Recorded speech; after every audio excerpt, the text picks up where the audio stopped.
think we are live. So awesome. Coleman, man, I really appreciate you jumping on here with me. I know we were chatting just for a second here before we got started, but I've been following your work for a little while. I love seeing your notes pop up. I've checked out a couple of the podcasts I think you do with your wife. Is that correct? That's Abby? right. Yep. Yeah. So, yeah, man, just really looking forward to getting to know more about you and talking through what you do, and we'll see where the conversation takes us. Sounds good. Let's do it. My first live. So you are my facilitator. I don't know where we're going, but I trust you. Well, we should both be afraid.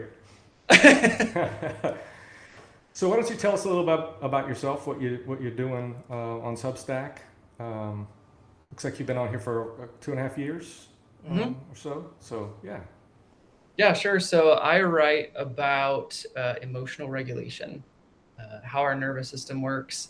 And, I would say that I grew up with an understanding of emotions. It was like there's good emotions and there's bad emotions. There's the positive ones, which are the good ones. There's the negative ones, which are the bad ones. We got to avoid the bad ones and have as many of the positive ones as we can. And so this idea of emotional regulation was never, I didn't even know that it existed. I didn't even know it was possible. I figured I just had to repress and avoid the bad ones and then embrace the good ones. This idea that you could regulate emotion, that it's actually possible for you to engage your prefrontal cortex to regulate emotion, to feel emotion, and process it in your body. I just truly had no idea that was a real thing until I became a father and my emotions were crazy. If you would have known me before I became a dad, you would have described me as a very even keel, steady, not a lot of highs, not a lot of lows, just like someone you could count on to be steady. Then I became a dad, and the thing about babies and toddlers is they're very emotional. Yeah. And in fact, what I've learned through my work and my studies as a coach is that as humans, our emotions adapt and evolve and grow faster than our ability to understand what the heck is happening. Mm. So I was completely just knocked flat on my back, becoming a dad and being around babies that cried all the time and toddlers that threw tantrums. And I was an emotional mess. I was what I realize now, the language I would use now is I was dysregulated most of the time. My nervous system was constantly in this fight or flight, there's a threat state. And so do you think that started with kids, or you think that existed prior to, you just didn't realize it? Oh, it existed prior to. It's just that what life had thrown at me before I became a dad, I figured out how to handle it through the coping mechanisms of repression and avoidance. Gotcha. Yeah. Well, I can't remember who I heard say this, but they said no one will trigger you quite like your wife and kids. Yeah. And there's a lot of truth to that, right? hmm And it took me a long time to understand that, because it's really not pointing the finger outward. hmm It's proof that, we're projecting it out and we're getting it back, and Yep. yeah, not knowing how to handle that. So have you always done this then, or did No. you? Okay. Yeah. So I had a 15-year career in technology. And what happened was, let's see, a little bit of background. So I planned to become a therapist and did a 2-year leadership academy, met my wife there, wanted to marry her. And she was in the middle of getting her degree, and I hadn't started. Okay. So the option was on the table. I had a job offer from a tech company. So the options were like, we can both go to school and have no money, or she could go to school. I can take this job and we can actually have some income. And then I can go back at any point. So that ended up being 15 years in technology, getting married, having babies, raising our kids. I finally got to the point where kids were sleeping through the night. I felt like if I were to actually go back to school, I would retain what I learned instead of it just disappearing in the sleep deprivation. And so I thought I was going to become a therapist. My wife really encouraged me to consider coaching. And so that's the short version of how I got here. So I've been coaching since 2021. Okay. Yeah, so I started coaching alongside my tech job, and then I finally left technology in 2023. Okay. And I've been doing this ever since. All in for a few years now. Mm-hmm. Yeah. That's awesome.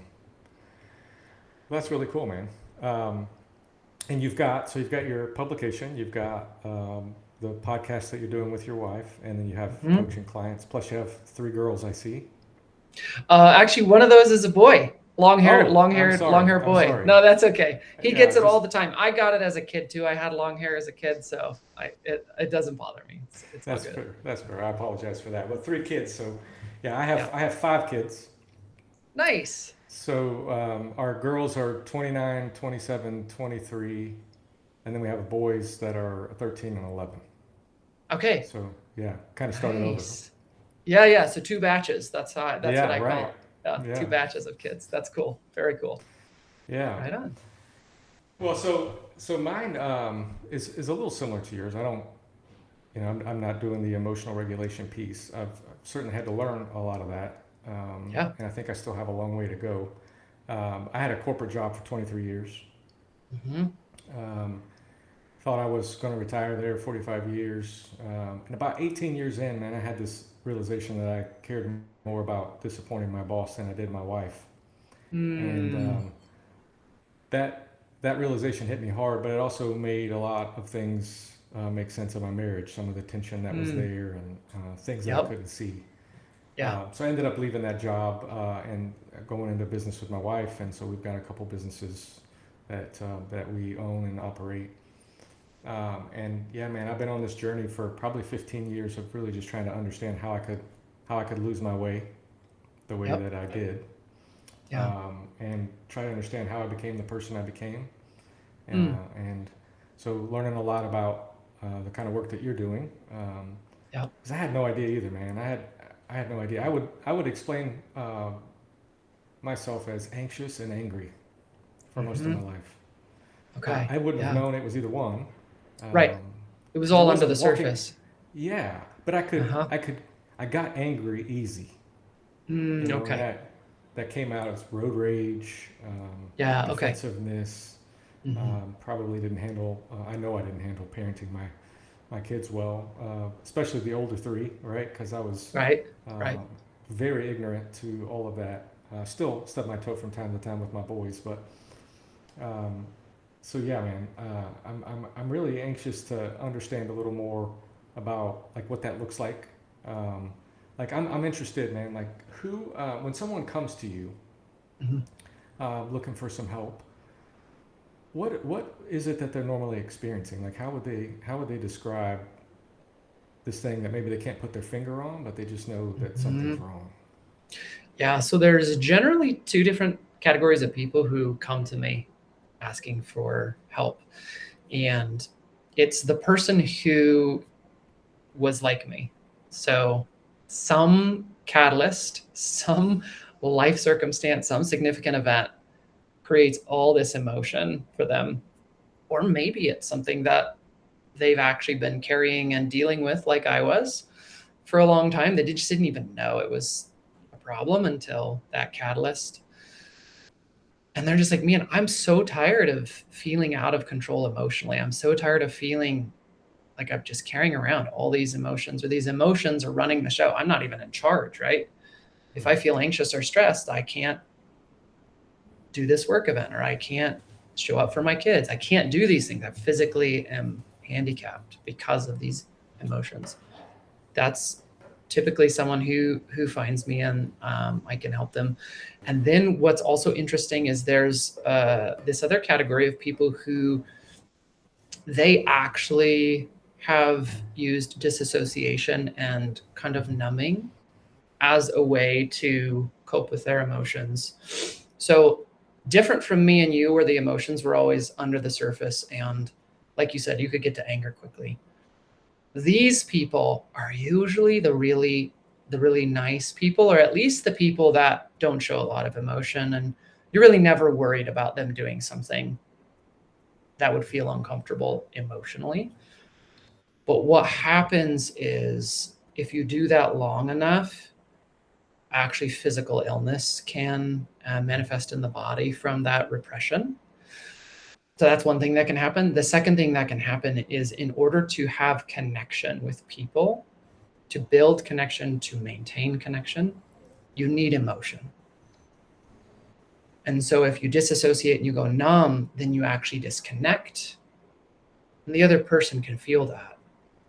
And so it limits your capacity and your ability to build relationships that matter, that are meaningful, that can last long term, that can weather some storms. So those are the two categories of people that I typically work with.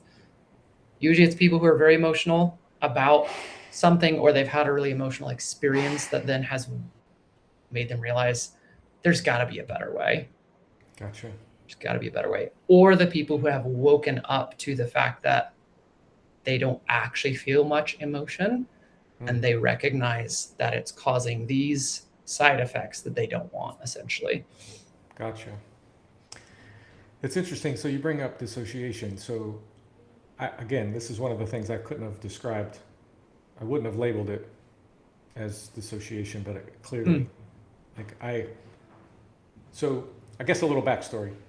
Yeah. I grew up in chaos, man. I grew up in a very chaotic environment. Lots of addiction, just a lot going on. My parents were divorced, remarried, a couple extra kids in the house, and then there was just a lot of dysfunction. It wasn't like, I want to be careful because it wasn't like I didn't feel safe or I didn't feel loved, but it was just very chaotic. But I was pretty emotional as a kid, and so I would cry a lot. 3, 4, 5, 6, 7-year range, somewhere in there. And so I picked up the nickname Crying Ryan. And so that was a joke for me. Not really a joke, but that name sort of stuck to me as I was growing up. And then when I got older, met my wife, had kids, like we would talk about it, and they would periodically make references to it. And I never thought much about it, right? I just kind of moved on. And then as I started to do this work, I started to really understand how that sort of became the wound that I had, that it wasn't safe to be who I was. I didn't feel like I was enough, right? So this not enoughness sort of chased me around. But I think unraveling a lot of it really comes down to this idea that I absolutely do not want to feel humiliated or embarrassed. And so a lot of my defense mechanisms are around that. Well, when I get overwhelmed in those situations, I shut down. I think it's dissociation. I'm pretty sure that it is. My wife would always call it, just cold shoulder, and thought that I was trying to punish her. And I never knew how to describe it, but I literally I can't, when that happens, because it still does happen from time to time, I don't feel anything. And it's dangerous because I don't know how to explain it other than this moment or this space of just not feeling anything. So the way that I would describe that is, it's actually, it's called collapse in the clinical term. So there's regulation, there's dysregulation, and there's collapse.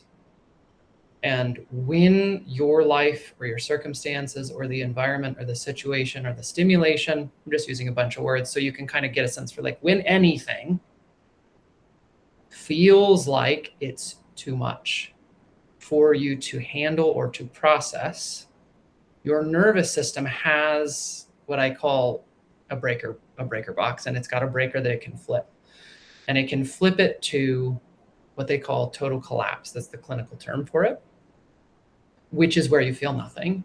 And it is to protect you from a situation in which otherwise your body would have had to just keep dumping cortisol and all these other chemicals to protect you in a way that actually would be damaging to your system. So instead, it flips the breaker and you go into collapse where you don't feel anything. And that's a safety mechanism built into your nervous system to keep you safe, to protect you. Gotcha. Yeah. Yeah. Well, and like I said, it was frequent, and Mm-hmm. sometimes it would last for days. Um, Mm-hmm. you know, now I recognize what's happening, and I can Mm. just sort of take a walk, get some, one time by myself, and Yep. 10, 15 minutes, Mm-hmm. things seem to come back online. But yeah, Yeah. it's a very odd place to be when that happens, you know. Mm-hmm.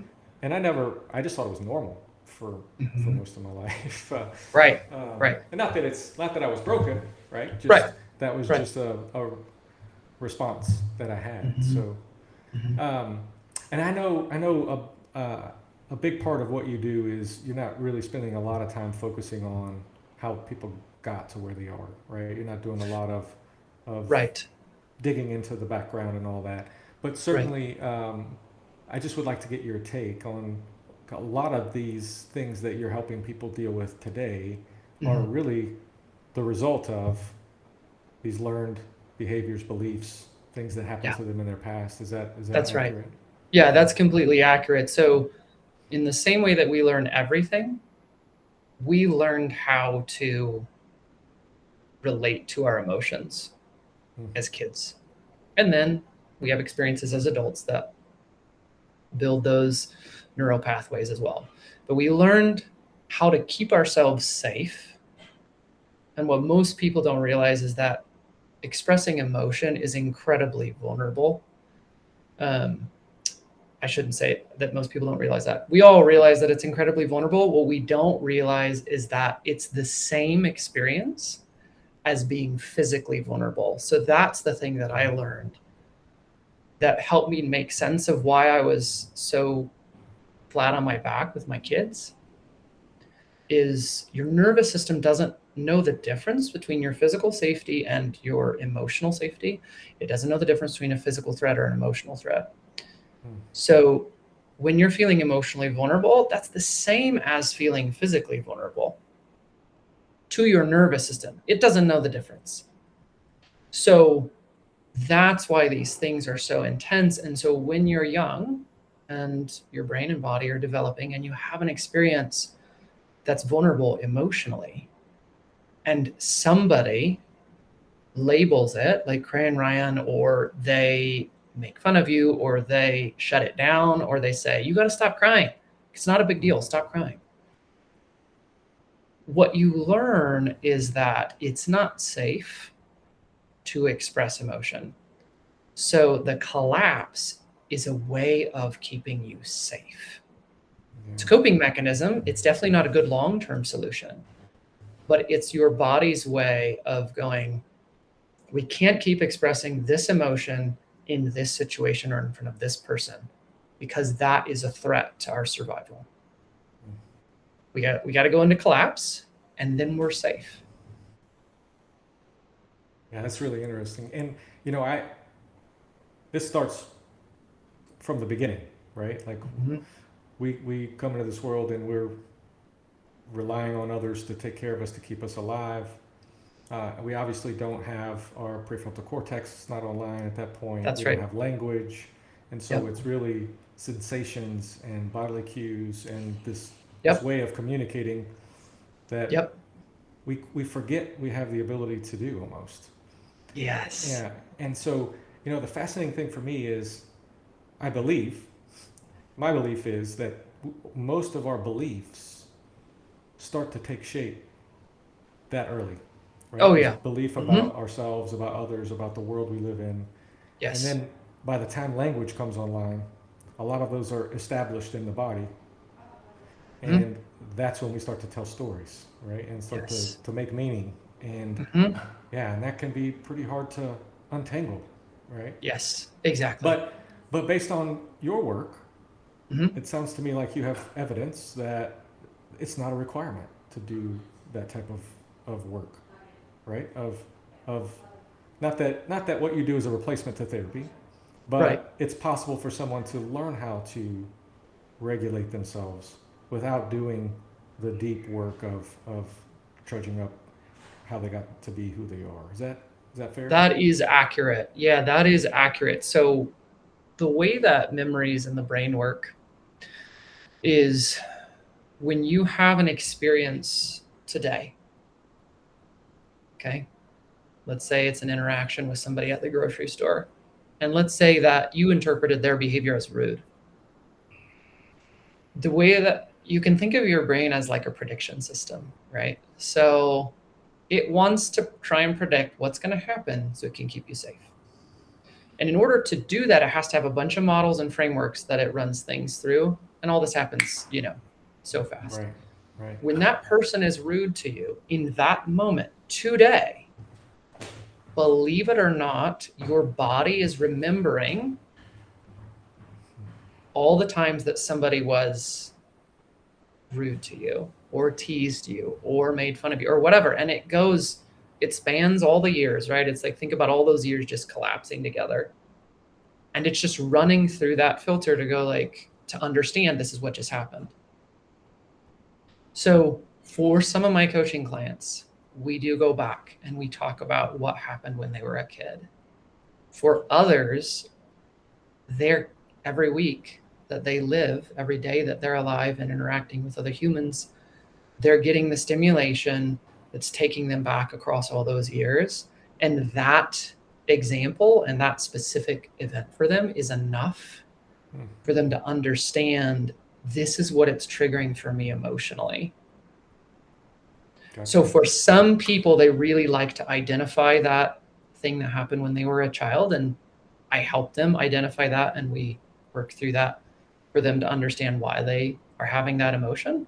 For other people, it's just what happened last week. And guess what? What happened last week is interpreted through the lens of everything that happened when they were a kid.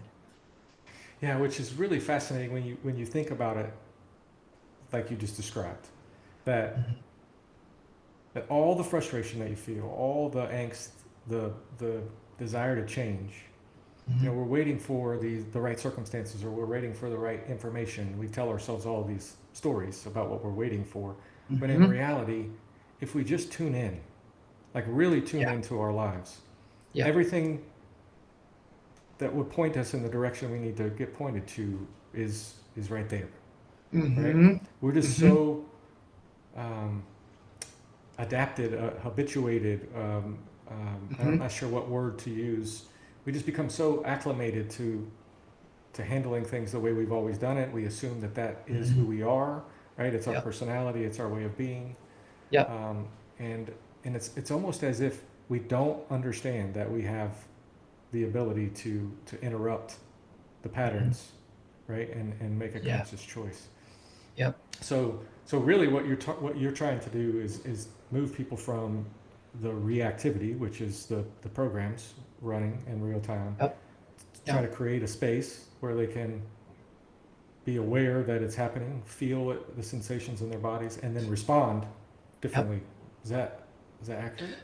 Yeah, that is accurate. So some language that I use with my coaching clients that I think it really does a good job kind of explaining what you're getting at is the first step is awareness. So some of us aren't even aware. So for me, a lot of my emotions came from thoughts that I was having that I wasn't aware of. So it's not that this child, when I was a kid, made fun of me or called me a name and I felt humiliated by that. It's that now I say those things to myself to humiliate myself, and I'm not even aware of it because it's become such a natural, normal part of who I am. And so there's the awareness piece. So it's always first awareness, like what thoughts are you thinking on repeat that create this emotional experience for you? That's step one. The second step is understanding. Do you understand why you have that thought and how it creates that emotion, or why that emotion is there? It's because you're thinking this thought. So understanding is very important. So if you just have awareness but no understanding, it's kind of like crazy town. It's like, well, yeah, I'm aware of all these problems, but I don't really understand why they're like people. My coaching clients will say why am I sad though? I don't understand why I'm sad about this. And I'll help them understand. And once they understand, man, it's so much easier to be sad and to lean into it and to just feel it if you understand why it's there. But if you don't understand why it's there, it's much easier to judge it. And it's much easier to replay those tapes if I shouldn't be sad about this. Awareness, understanding, and then the final piece is choice. So once you are aware of what's happening for you, this thought or these thoughts create this emotion for me, I understand why it's here. Now you have a choice. Now you have agency. You can decide, yep, I actually want to keep thinking that and I want to feel sad about it. So I was actually fighting it unconsciously just because I'm afraid of sadness. But now that I understand why it's here, I'm not afraid anymore. So now you have a choice. Or I actually don't want to feel sad about that anymore. I have felt sad about it and I've grieved it and I don't need to feel sad about it anymore. What would I like to think about this thing that happened instead? What would I like to think about the circumstance instead? Now you have choice. Now you have agency to decide how you want to think and feel about it moving forward. And what's cool is when we're kids, those neural pathways are firing and just like creation is happening like crazy. And as adults, sometimes I think there's this narrative that is, well, that was the window to create new neural pathways. And you're an adult, so I guess you're stuck with the narrative you have. But once you have awareness, understanding, and you get to that choice point, what's really cool is the brain is actually always available and ready to create new neural pathways and to think new thoughts and to believe new things about yourself and your life. What's required, though, is safety, nervous system regulation. So we don't actually have access to new things, to new thoughts, to new choice, new whatever it might be. We don't have access to those things unless we feel safe. If we're dysregulated and if we're actually feeling unsafe emotionally, it'll be very hard for us to embrace anything different or new. And is that so that's really built on polyvagal theory, I think, right? That's right. You got it. Yep. Yeah. And then how much of that, in your opinion, or what have you learned in your work is, so I have this belief, right, that, or understanding that, you know, we're wired to survive, right? And so when survival mode kicks in, we start to lose access to our prefrontal cortex, right? So that's right. It becomes very hard for us to make logical decisions and understanding. And so is that really the same basic thing here, is when you're not feeling safe, your nervous system is switching, your body's switching into more of that fight flight mode, and survival mode is kicking in, and so those things start to just go offline. That's so it. It's slowing it down, bringing things back online, just then gives you the opportunity to choose, I guess. Yeah. Exactly. And those are the skills that I teach my clients, is you have the ability to intentionally, with your prefrontal cortex, bring yourself back. So the amygdala can take over. It will. Dysregulation happens. That's normal. The goal is not to eliminate dysregulation from your life. You wouldn't be a human if we did that. Right. So dysregulation is going to happen. The amygdala is going to take over, fight or flight. You're going to start to feel those emotions, and you might panic about whatever it is you're thinking. What I teach my clients is, and you can actually bring that thing full circle. And there are practices, mindfulness practices. You used a great example of going for a walk for 15 minutes, but there's ways in which you can actually bring your prefrontal cortex back online, and you can bring intention to what happens next. You don't have to spiral down into dysregulation. You can actually intentionally bring yourself back to regulation. And that is the part that, before it's out of control, before you get stuck in it for days, before you take a difficult conversation with your boss and turn it into another difficult conversation with your wife and yell at your kids, and right before it dominoes and escalates, you can actually intervene on your own behalf. And that's the skill that all of my clients learn is doesn't matter whatever emotional experience you're having, you actually have the ability and the agency to come back to regulation. Yeah. Yeah. I have this framework that I use. I call it the triple threat. So it's awareness, attention, and agency.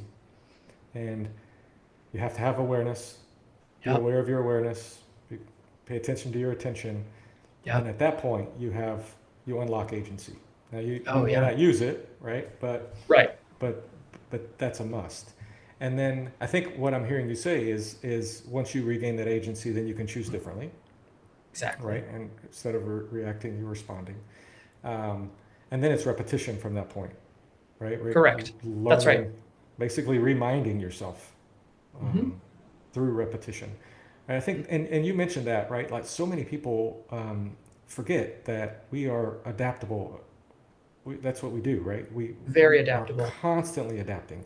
And Yes. so much of that adaptation is happening outside of our awareness, right? Unconscious. Below a level of consciousness. Yep. That's right. And so we get into this state, right? So Joe Dispenza says by age 35, 95% of your life is just a set of unconscious, Yep. ways of thinking, feeling, acting, behaving, all that. And Right. whether it's 95% or not, it's a big number. And that's It's a big where number.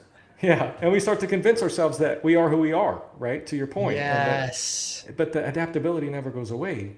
We just mistake the adaptations that became habituations that then became automatic and unconscious. Now they live in our blind spot, right?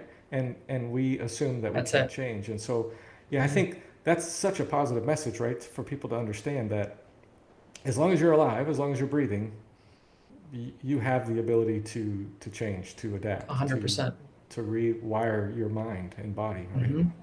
Yeah, and just a little bit more, scientific evidence on this that I think is just so compelling. The brain and the body, they want to do the things that they get a reward from. Another way to think about that is what gets rewarded gets repeated, or what feels good gets repeated. So those old tapes, those thoughts and those patterns that you have, those neural pathways that you've used to cope, that are actually no longer benefiting you. They're actually in the way.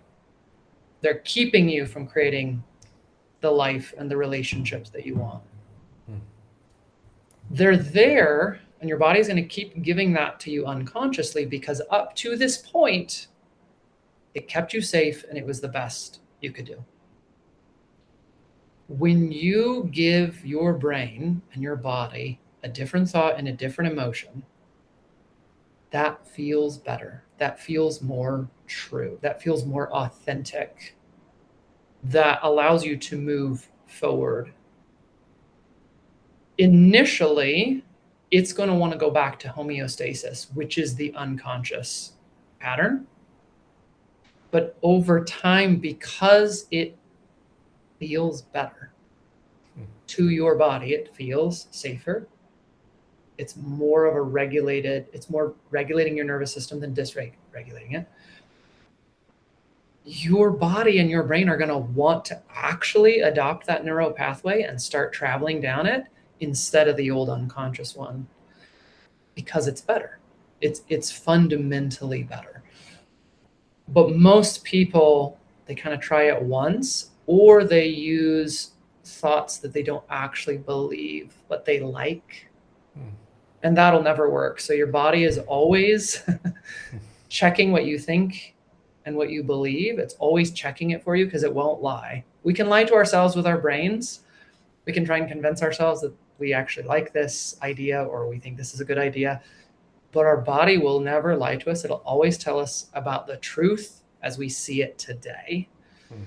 And so a lot of people try affirmations that they don't believe that sound good. It's never going to work. Or they try it once or twice, but they don't practice it long enough to give their body a chance to go, yeah, this actually feels way better than the unconscious thing you were thinking. That's the new automatic thought. That's the new unconscious thought. Because that's how it works, right? So when you start to practice, like you were saying, over time, what ends up happening, and it's funny because our prefrontal cortex doesn't actually control the unconscious part of us. We just have to influence it, right? We just have to practice. We just have to actually do something that we believe over and over again, even if it feels a little bit like we have to exert more energy initially. And then literally one day you wake up and that's the automatic thought. Like, how did that happen? Well, it happened because your body and your brain they want to feel good. They want to be rewarded. They want to feel safe. And this thing you've been practicing is better than what they've been using. Yeah. Well, and the practice piece, I think, is just the part that so many people, I don't want to say miss, but so many people are hard on themselves, right? And they try something Exactly. and they fail, and then that negative loop starts. I can't do this. I'm not cut out for it. And so one of the things I love to tell the folks that I work with is it's drift, notice, return, right? You're going to drift. Yes. You have to notice. Expect it. And then return back to the present moment. I love that. Right? I mean, it's basically what you do in mindfulness practice, right? When your mind starts to wander, you notice it wandered, you bring it back. Yep. But that's applicable across all phases of our life. Any change that we want to do is you're going to drift back to the old pattern. And it's almost like you have to tame the animal, right? You got to keep reminding it, like, we got to go back, we got to go back, we got to go back. And enough times, it starts to become more automatic and more natural. And I just don't think most people don't understand the work that you've created this neural pathway that's a 12-lane superhighway because you've been doing it for 20 years, 30 years, 40 years. And now you've got a dirt path that you're trying to compete with a 12-lane superhighway. And so it takes time to do that. And great people analogy. change at different paces and different some things are easier for one to change. It might take me 2 weeks to change one pattern, but it might take me 2 years to change another. And I know this. I've been learning this. I've been understanding it, and I still struggle with it. There are still things in my life that I want to get better at. I want to change, and even knowing it, it can be a struggle to get over some of this stuff, right? Absolutely. I'm curious, like, not asking you to name names or any of that, but what type of person have you noticed, the type of person that sort of struggles with doing this work? Is it easy for you to pick up on, well, this person's going to struggle because of this way of thinking or their mindset? Great question. So there are some people who will struggle. People whose religious background or faith has their interpretation, let me say this, their interpretation of their religious upbringing or faith sometimes collides with the work that I do. And so they'll have these beliefs from their faith that so Christians, we'll use Christians as an example, right? So I'm just a sinner saved by grace. So their identity is a sinner. Their identity is bad. Their identity is negative. What they don't realize is because of that, their thoughts on repeat and the unconscious things that they say to themselves and about themselves are negative. And then they wonder why their nervous system is constantly dysregulated. They wonder why they get angry easily, or they feel anxious often, or they're stressed about every little thing that happens. And then when we talk about the importance of your identity and how your identity impacts all of the unconscious thoughts that you have about yourself and the world around you, and how sinner saved by grace is actually not productive, there's like they can have a visceral reaction to that. They can have an objection to that. We're like, with that, that's what I believe. That's my faith. So I've had that experience with people who have a religious background or a faith tradition or belief that would create a negative identity for them, or an identity that they don't even realize is having them actually create dysregulation for themselves. And it's all happening under the surface and unconsciously and automatically, so they don't even know that that's where it's coming from. So belief work is a big part of this. Mm-hmm. Yeah. Yeah. Another thing that I like to teach is challenge your BS. Oh, yeah. Your belief I love systems, that. your blind spots, and the bullshit stories you tell yourself. Yeah, that's good. Because it's like, for me, my belief was that I wasn't enough, which was Mm-hmm. a bullshit story that lived in my blind spot for Right. 45 years Yep. or longer. And I Yep. still think there's residue that catches me Yeah. and holds me back in a lot of ways, right? Mm-hmm. And so, yeah, it's interesting. Religious beliefs, especially, are hard to get people to look at and to challenge. Mm-hmm. But really, it's any belief that you believe you can't challenge. Yes. Usually are the ones I would encourage people to start to look at, Mm-hmm. because they keep us stuck, right? Exactly. Yeah. Yep. So to answer your question with one more example, the other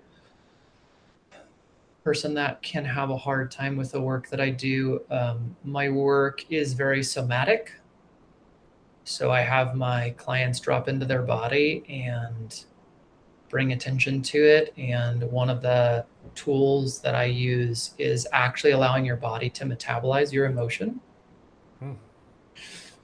And that feels weird enough to some people that they're just like, whoa, whoa, whoa, whoa, this is too weird. And they won't say that, but they'll try and get out of it Gotcha. when I'm guiding them through this exercise. But the thing that I've learned through doing this work myself, because as you know, my story is I had to figure this out for me as a dad. And now I help other people do it. But that was the most pressing issue, was I can't live like this anymore. But when you drop into your body and you process your emotion, so many people in the enlightened world and in the highly educated first world, we live our whole lives above our shoulders, right? So it's all up here. We live so little of our lives in our bodies.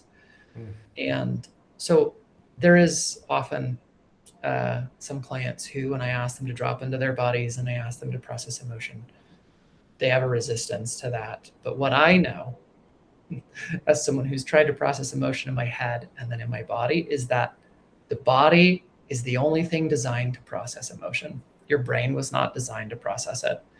It doesn't work that way. Yeah. Well, so yeah, you just described me, right? So like, I was so identified with thinking, like the idea that I'm not my thoughts. It frustrated me to the point where, like, Right. I just Right. wanted to stop researching. I don't understand this. When the Yeah. first time I tried to meditate or do a mindfulness practice, Mm-hmm. I couldn't do it. I didn't understand. Right. Right. And so finally, I got to the point where, through just forcing myself to do it, right, this to the point of continuing to just practice. Yep. And continue to do research. I began to understand that you're not going to quiet your mind, right? The job is to observe it and to notice when it drifts. Yep. And return. That's it. So how do you explain that to people? Because I would be the guy, if I came to you without the knowledge that I have today, and you told me to drop into my body, I wouldn't know how to do that. So is there a technique that you use to sort of help somebody understand that? Is it body scanning? Is it tactile? Is it? Yeah. So it's a very simple technique where I have you focus on your body through paying attention to the sensations that are there. Okay. Now, 75% of my clients, so it's guided, right? You can think of it like a guided meditation, but it's a guided body scan. Some of my clients, I have them drop into their body, focus on their breathing, and then I just ask them a simple question, which is notice the primary sensation that's there for you. Just notice it, and then We'll move towards labeling it in a little bit, but just notice it. About 75% of my clients, they can do that. Okay. Sometimes I have to bring them back. Sometimes they'll come back up into their thinking brain and I'll have to bring them back into their bodies, but most of them can do it. That group that I was telling you about that is a little uncomfortable with dropping into their body in that whole exercise, that 25% will start with a simple body scan. And so we'll start at the bottom of their body and I'll ask them to focus on their toes. And I'll just ask, what's the primary sensation you notice in your toes? And some of these people are like, I don't know, nothing, right? Like they're just so disconnected from their body. But as we work our way up the body, usually by the time we get to the neck or the shoulders, especially because that's often where we hold some tension, they'll be able to put into words, oh, I noticed that my neck is tight, or I noticed that I have some pain in my traps. And so that's often how I'll introduce that 25% to it. And then we move towards the actual sensation. And so that's how we start. But then the way to metabolize emotion is actually to focus on that emotion without thinking about it. And that's the hard part for a lot of people is notice where the anger is in your body. I want you to bring your full attention to the anger, to the sensation of anger in your body. Don't think about it, because everybody wants to think about it. Just feel it. And what is really cool about the way your body and your brain works is in order to create emotion in your body, you have to have a thought. All emotion comes from thinking. So if you stop thinking, you stop creating more emotion in your body. And if you just focus on the emotion that's there and give it your attention, your body actually metabolizes it.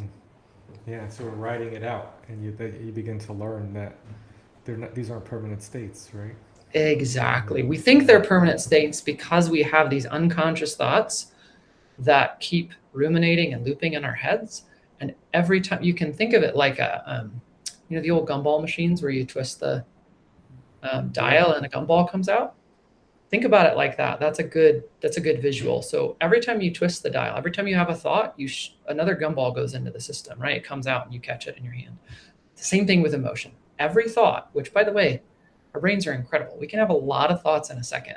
Yeah, it is insane. So just imagine just gumballs flying into your body and you're like, this feeling of anger is terrible. It's so intense. I actually have to yell at someone. That's not because the initial anger was terrible. It's because you kept thinking thoughts that kept creating more and more and more and more anger in your body. Yeah, that's a great analogy. Yeah, and to the point where you get to you can't take anymore, right? Yeah. And that's where the collapse for me was happening. That's Yeah. it. Yeah. Yep. Collapse protects you and it protects the other people because you don't want to yell at them, right? Right. Well, we are. I can't believe we're 48 minutes into this, so I don't want to run out of time here. But I'm very interested. So you mentioned how you and your wife sort of, one was going to school and you were in the tech job, and then you had kids. And I think I read somewhere, and one of your posts or notes, where you sort of described things prior to you getting this figured out. It was like a barn fire, or I can't remember how it was described. Maybe I'm getting my words mixed up here, but I'm interested. The point of the question here is I'm very interested in how you going through this process and beginning to understand it for you, what changes you began to see in your marriage. And did she come along for the ride? Was she already further down the path? Have you guys sort of grown together in that regard? That's a great question. So my wife actually found coaching podcasts that put me over the edge when I was going to become a therapist. Found the coaching podcast. She found it, said, you've got to listen to this. It's so good. I listened to it. And then I went down the path of becoming certified and understanding more about the nervous system and how emotions work and all that stuff. So she was further ahead than I was at the beginning. And then I just went all in. Gotcha. And so now I am further along than she is, but we have done this work together. So everything I'm learning, I'm sharing with her. And for us specifically, the real catalyst was one of our kids. We have 3 kids. One of our kids can become dysregulated very easily. So it doesn't take much for her to want to hit one of her siblings, or for her to start yelling, or just like go from 0 to 60. Gotcha. And the way that we were handling that as parents, me and Abby, was the same way that our parents handled it, which was you just escalate and you intimidate them and you become bigger and stronger and scarier, and then they acquiesce. They'll comply.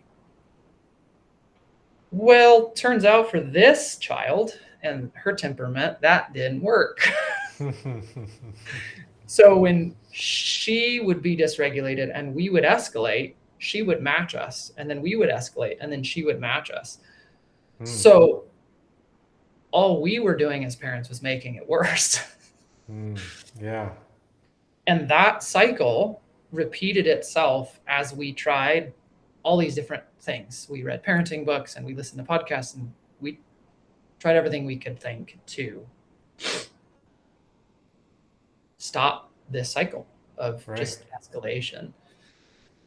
And it wasn't until we understood how emotions work and how the nervous system works that we realized that her dysregulation was co-regulating my nervous system and Abby's nervous system. And what that means is we would be regulated, but then when we would engage with her in a dysregulated state, we would become dysregulated. By the way, that is autonomic. That does happen unconsciously and without our consent, without our permission. When you're in the same space as another human, your nervous system automatically wants to co-regulate with that other person. So that's why, I don't know if you've ever heard this before, but like as a general rule, it's like 80 or 90% of the time, if you lead first with kindness, with grace, with positivity, like whatever the first interaction is with you and another human, their nervous system will co-regulate to that, and it will go down that path. And also the same thing is true if you lead first with making a rude comment or saying something unkind or like whatever, their nervous system will co-regulate to that, and it will just go that way. So anyways, that's just like a quick, this is how it works universally for humans, not just for kids. But so her dysregulation was making us dysregulated, and then we would escalate our dysregulation and she would escalate her dysregulation. And so then this co-regulation just continued to happen. Wow. What we learned is that it goes both ways, which is what I was just describing by if you lead with kindness, then that is the way that the relationship will go. So when our daughter was dysregulated, if we could do the work to remain regulated in the space of being with her while she was dysregulated, then her nervous system would want to match ours and it would come back down. So imagine her being dysregulated here, we're regulated here. If we could stay regulated, she would actually co-regulate to us. And so that was really where this work all began for us, was we just have to find a better way to parent our daughter. And the way we're doing it is not getting us the results we want. It's a mess. And so how hard was that for you to learn that for yourself, right? Because obviously you've got to learn how to regulate yourself. Yes. To establish that, that the level at which you're trying to bring her to. Yeah. Was that difficult? Because we already had the pattern, it was hard. Yeah. Right. Without a pattern, if you're starting fresh, it's easier, but we had the pattern. So it was hard to break the pattern. But basically what it looked like is practicing coming back to regulation when the stakes are low. Gotcha. Noticing the dysregulation, understanding why it's there. Now I have a choice. I can come back to regulation. And through that practice, it allowed me to then have can think of it like muscle strength, essentially. It allowed me to have the muscle strength to then remain regulated when she was dysregulated, because I had done it. I practiced it. I knew how to do it. Right. Um, That's very interesting because you have two other kids, we do. and you sort of the way you described it leading into this was, we become bigger, we become scarier, we sort of we get them to capitulate, right? To become, That's it. to calm Yep. down, to do whatever. Mhm. And you know, in my opinion, that's teaching them that their emotions aren't okay in some situations. Exactly. And Yeah. so it's Exactly almost what we were fascinating to doing. me, like you have the one where you had to do something different, it forced you to do something different, and then that allows you to then see, okay, well, even though I'm shutting these down and they're listening to me, Yep. I'm still teaching them to end up being just like me, right? Which you Yes. wrote about this a few articles ago, right? Like my child's first nervous system is my nervous system, Yeah. basically. That's right? right. Which is That's right. It's just so fascinating because I've never thought about it the way you just described it with emotions. It makes a complete sense. But Stephen Covey has this idea of at the speed of trust. That Yeah. trust is reciprocal, right? Yep. And I think it's the same thing because of that co-regulation, right? Where we're trying to Yep. stay balanced. Mhm. I like to use this idea of if when you first meet someone and if you feel like you can't trust them, then your guard goes up, which Yep. then they pick up on that, and so their guard goes up a little bit, and the next That's thing it. you know, there's a 10-foot wall but standing between this relationship Exactly that's what's never happening. going to come down until somebody drops the act and starts showing up authentically. That's it. And that's very much what you're saying, I think, with these emotions. And that's one of the things I've learned. So because we have the two groups of kids, my older girls, my younger boys, it pains me to think back to not understanding this, not knowing this, Yep. and the way that I was absolutely the one who would just continue to escalate it until I could get to a point too. where I could shut it down. Yep. Yeah, Me too. it's I think that's an important lesson that all parents should learn. I think too bad we can't make it a requirement for everybody to do the regulation coaching before you have kids, right? Yeah. Yeah. I actually have, it's just an idea at this point, but I have kicked around this idea of what would it be like if I could come up with something that schools could teach to children about emotional regulation that is simple and at their level, so that every child not only graduates with an understanding of math, but they graduate with an understanding of how their emotions work. And so then the next generation can be better keepers of their emotions. And what I talk about is emotional resilience. That's what we're building towards. Right. We're not there's definitely a movement towards micro offenses, and we have to honor that this person's very emotional and doesn't want us to say these words around them. That's not what I'm advocating for. I'm advocating for emotional resilience, which means that when you have situations that are offensive or that are uncomfortable, you're emotionally resilient enough. You have the regulation tools that you can navigate that without becoming scarred. Yeah. Well, I love the idea of teaching that in schools, right? I mean, they teach us math and English and science and all that, but they don't teach us how to be human. No, that's exactly right. Yeah.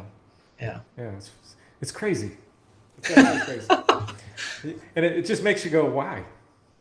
Right. And I don't want to get into that right now, but I could go down that path. So how do you teach this to your kids? Yep, that's a great question. So, it's all very age specific. So when our kids were toddlers, it's really focusing on the awareness and understanding piece. And even understanding is like older toddler territory, but it's just awareness. And kids need us because, like you were saying, right? They've got all these experiences before language happens.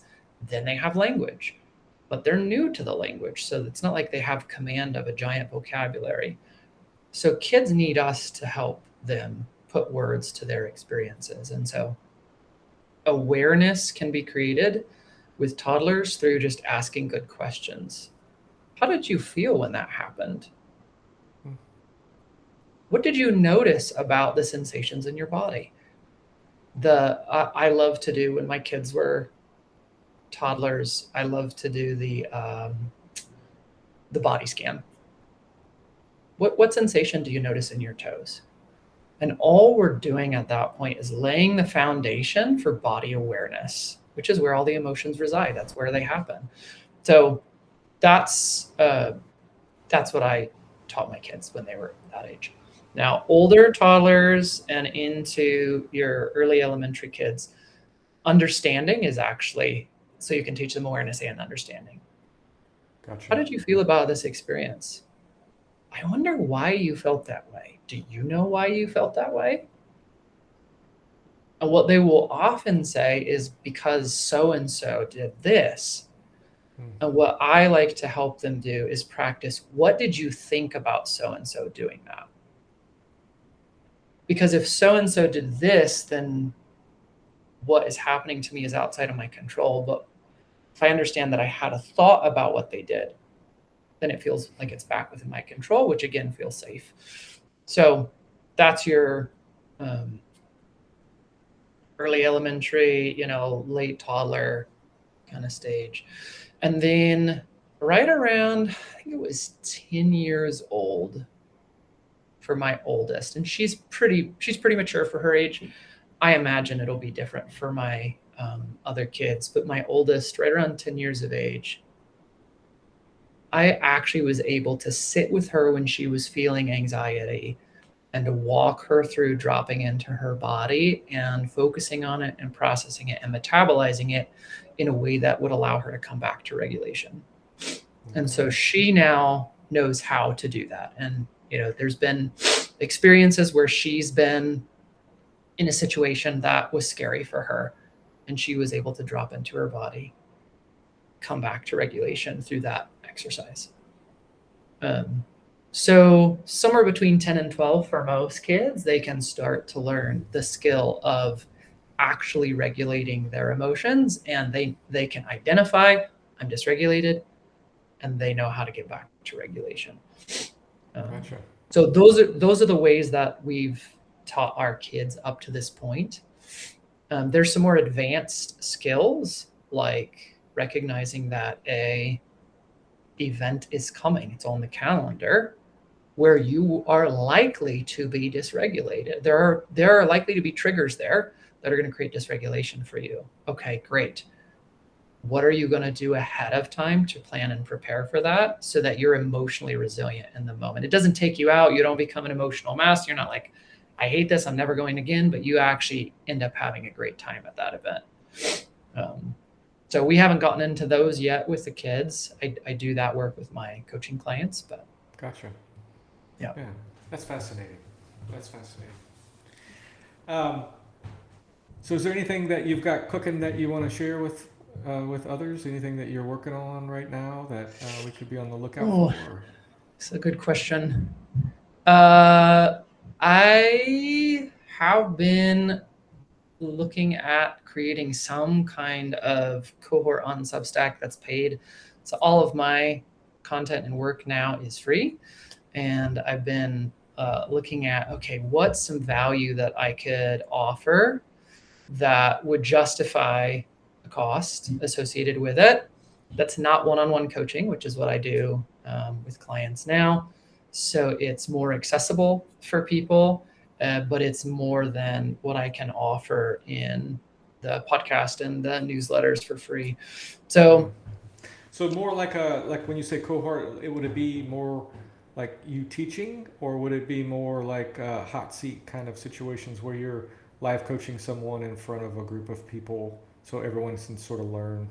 Or are you still trying to figure that out? Okay. It would be both. Yeah, it would be both. Mm-hmm. Awesome. Well, let me know, man, when you get that launched. I'd love to support you on that and share it with folks. Thank you, Ryan.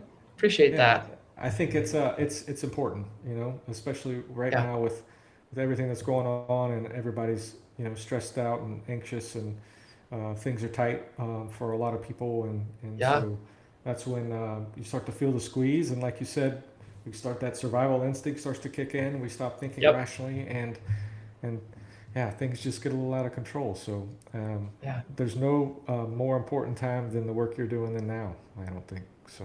Appreciate that, Ryan. Thank you. What about you? What's something that you've been working on or thinking about that's coming down the pipe? Yeah, well, I've been working on and thinking about this for a long time. This is part of one of the things I'm trying to get over for myself. But I love coaching.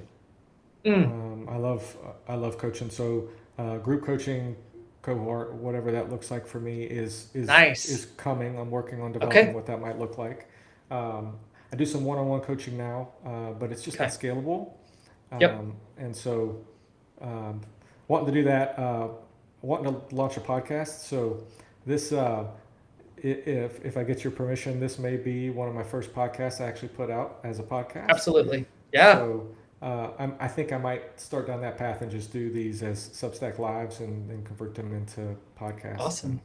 I love Well, if there's podcasts, anything, so if there's anything I can do to support you in the podcast space, please let me know. I'm happy to do that. I appreciate that very much.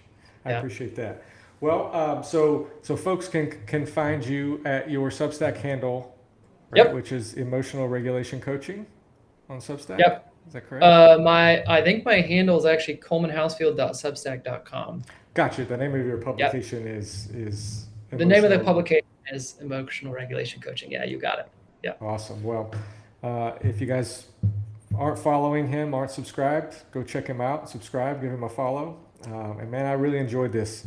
I Me too. may hit you up again to do another one, and I can now that I understand a little more about what you're doing and what you do, I could be a little bit more prepared in some of my questions and really sort of challenged through some of my thinking as well. So Well, your questions were awesome. So if this is you unprepared, then I can't wait to see you prepared ah, because they were really good. I've done a few of these and they're not always as thoughtful as your questions were. So I appreciate it. gotcha. Well, I struggle with the regulation piece, and I've been working really hard at trying to figure it out on my own. So um, a lot of those questions were just genuine questions from my vantage point. So I could tell. awesome, man. It was really good chatting with you. All right. I appreciate it very much. Have a good day, man. Thanks, Ryan. Take care.